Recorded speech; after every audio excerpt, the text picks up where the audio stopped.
आप इधर आ जाओ।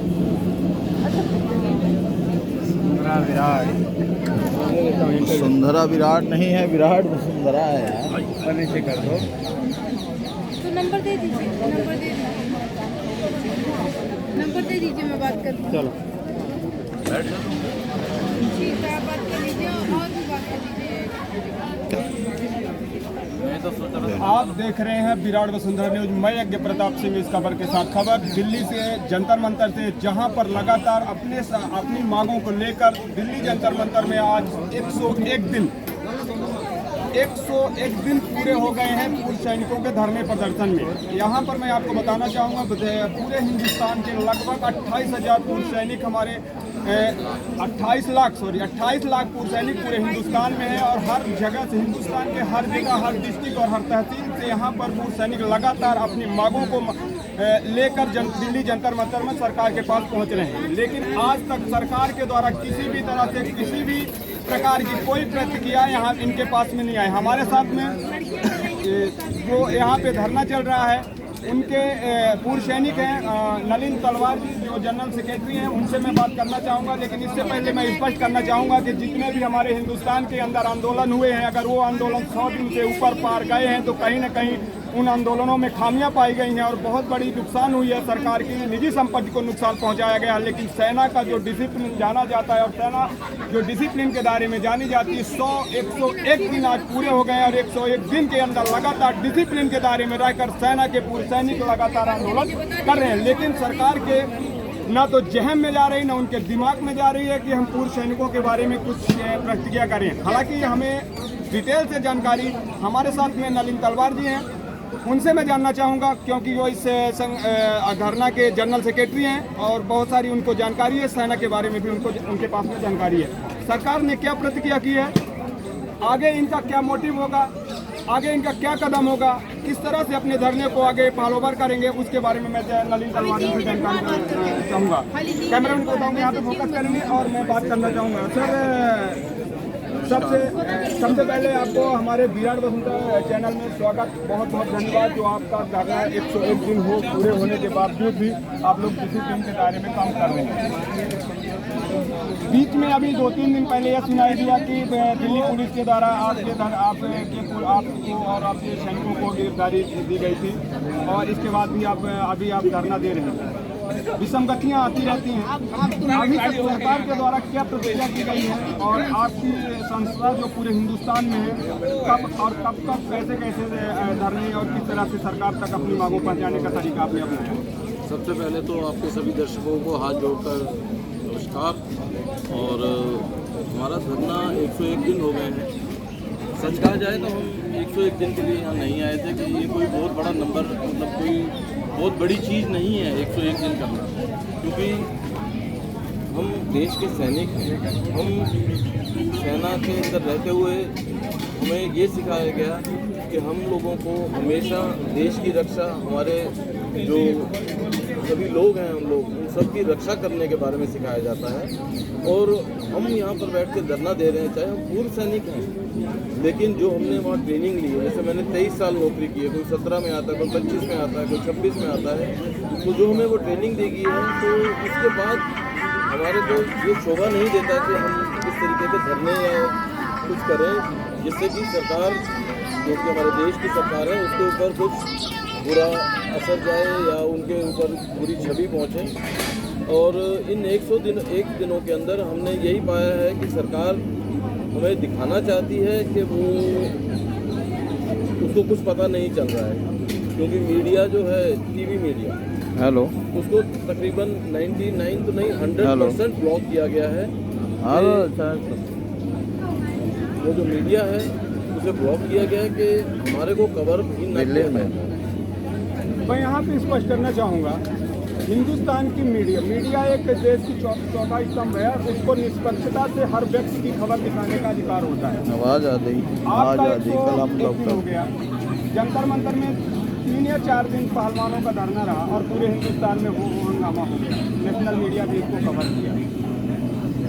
क्या सरकार के द्वारा पूर्व सैनिकों की कवरेज करने के लिए नेशनल मीडिया को 100%? अगर ऐसा नहीं है तो जो कम्युनिकेशन मिनिस्टर हैं वो आके कहें, बाहर आके एक बार बोलें, बयान दें कम्युनिकेशन मिनिस्टर। अगर उन्हें हिम्मत है कि उन्होंने मीडिया को ब्लॉक नहीं किया है, उनको मना नहीं किया है कि हमारे जो है फौजियों के धरने को, पूर्व सैनिकों के धरने को प्रतिबंध नहीं लगाया उन्होंने, तो आके बताएं, एक दें बयान।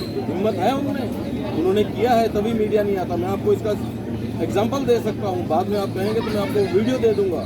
पहलवानों के यहाँ पर पीटी उषा आई थी, जब पीटी उषा आई तो किसी ने उनके साथ बदतमीजी की, वो हमारे धरने में से यहाँ से निकल के गई हैं और सारे के सारे जितने मीडिया चैनल थे वो सामने से गए हैं। किसी ने भी वो वीडियो बना रहे थे, यहाँ का सीन दिखाया ही नहीं है। सिर्फ एक शायद आज तक, मेरे अगर मैं सही हूँ तो सुधीर चौधरी है आजकल आज तक में, उसने एक जगह पे निकाला है और वहाँ पे जो हमारे पोस्टर यहाँ पे लगे हुए थे उन सबको ब्लैकआउट कर दिया गया, मतलब पूरे के पूरे येलो बना दिए गए। जो कुछ लिखा हुआ था ताकि नज़र भी ना आए कि यहाँ पे कहीं पे साबका सैनिक संघर्ष कमेटी लिखा है या कुछ ओआरओपी लिखा है या कुछ लिखा है, वो सब ब्लैकआउट करने के बाद उन्होंने उसे दिखाया।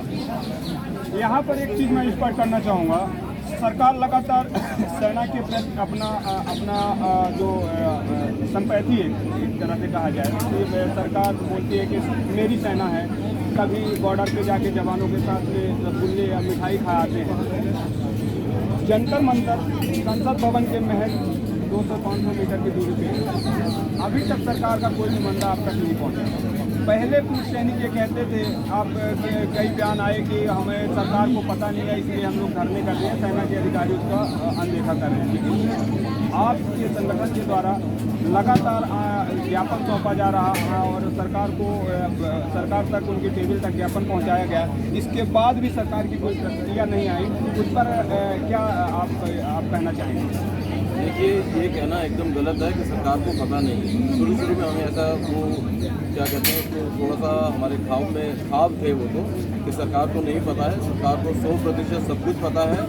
इवन केरला के अंदर एक इस सरकार के मिनिस्टर, जबकि केरला से कोई बीजेपी का एमपी नहीं है, लेकिन इस सरकार के एक मिनिस्टर जो हैं वो केरला में थे, तो हमारे केरला के साथियों ने उनको जाके, साबका सैनिक संघर्ष कमेटी है केरला में भी, उन्होंने जाके उन्हें ज्ञापन दिया। उन्होंने जैसे साबका सैनिक संघर्ष कमेटी पढ़ा और वो उछल गए।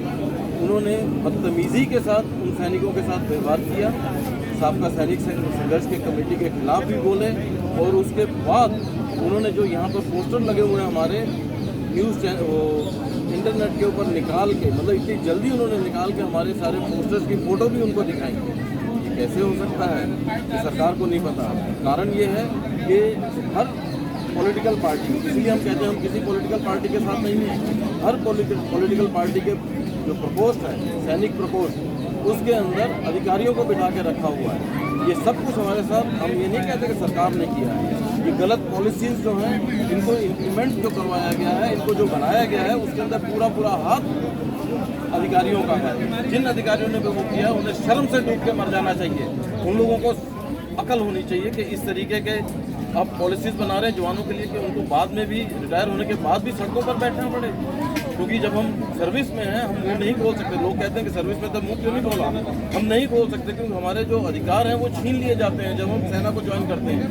हम उसका सम्मान करते हैं क्योंकि उसकी ज़रूरत है कि सेना जो है वो इधर उधर धरने और बंद करना शुरू ना कर दे, नहीं तो डिसिप्लिन जो हमारा है वो मेंटेन रहे।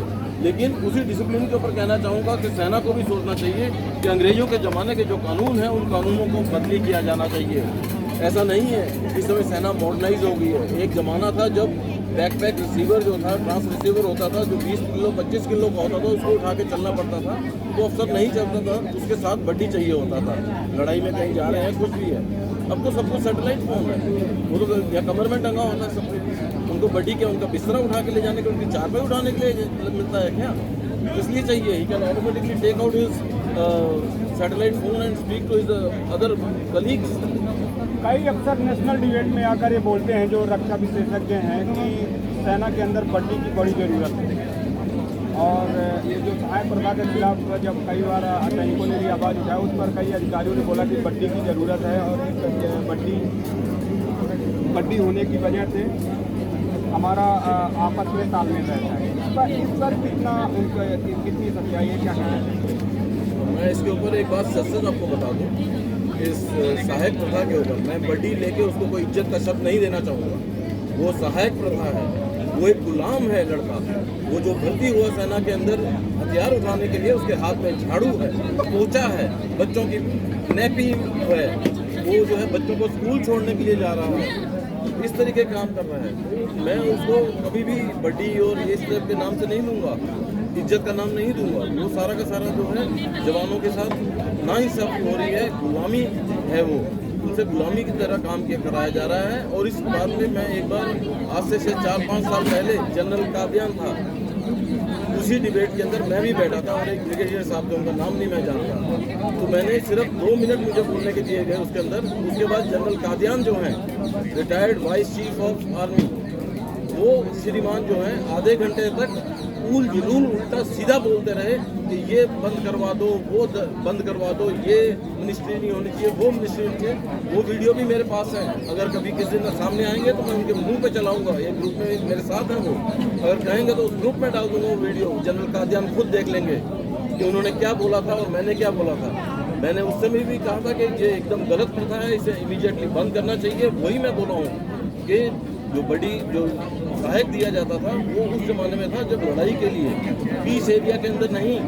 जब आप फॉरवर्ड एरिया में हैं वहाँ पर आपको बड़ी मिलता है कि आपको बहुत मीटिंग्स में जा रहे हैं, इधर है उधर है, आपके पास समय नहीं होता कुछ भी करने के लिए। आपको आराम करने के लिए भी जवानों को 1 मिनट नहीं होता, अफसर को फिर भी 1-2 घंटे मिल जाते हैं आराम करने के लिए। उस समय बड़ी मिलता है कि भाई आपकी सहायता कर सके, सो दैट आपके पास पूरा समय हो अपनी रणनीति जो आपको पीछे से मिली है उसको इम्प्लीमेंट कर सकते। मैं यहाँ पर एक बात और पूछना चाहूँगा।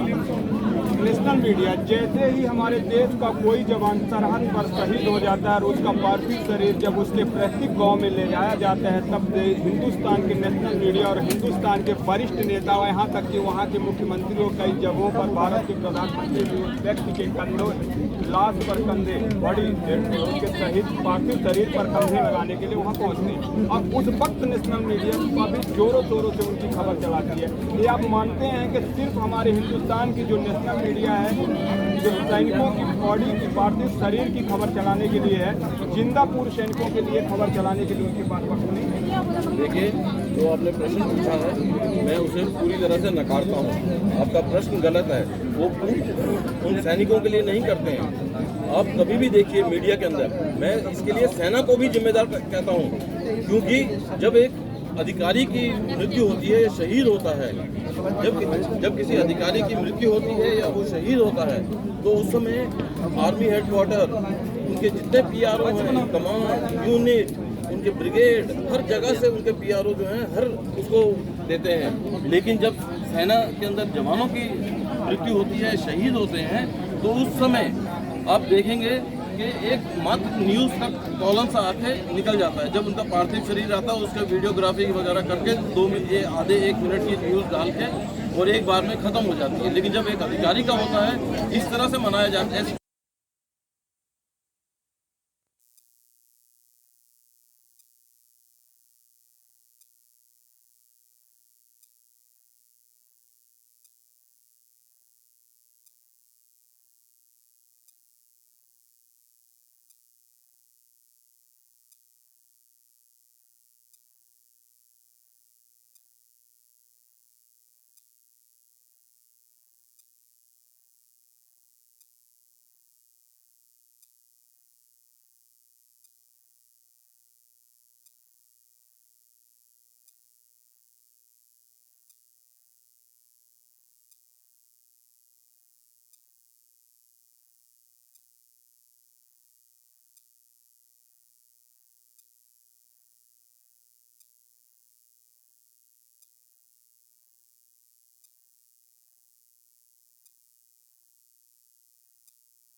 बैंक बना दो तो 5 साल में अरबों और करोड़ों में खोलता है। अमेरिका जैसे महानगरों में वो प्लाट खरीद लेता है, लेकिन एक सैनिक में रहते हुए अगर अपनी पेंशन और अपनी